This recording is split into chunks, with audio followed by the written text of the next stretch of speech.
এক জঙ্গলে থাকত এক ভয়ঙ্কর সিংহ। সে প্রতিদিন অনেক প্রাণী মেরে খেত।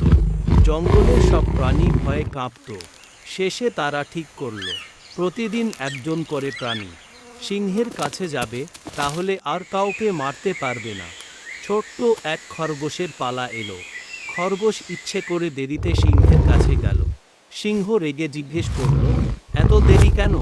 খরগোশ বুদ্ধি করে বলল, পথে আরেকটা সিংহ আমাকে আটকেছিল। সে বলেছে, এই জঙ্গল নাকি তার। এই কথা শুনে সিংহ আরও রেগে গেল। খরগোশ তাকে একটি গভীর কুয়োর কাছে নিয়ে গেল এবং বলল, ওই যে কুয়োর ভেতর আছে সেই সিংহ। কুয়োর পানিতে নিজের প্রতিবিম্ব দেখে ভাবল সত্যি আর এক সিংহ আছে। রাগে গর্জে উঠে সে কুয়োতে ঝাঁপ দিল, আর উঠতে পারল না।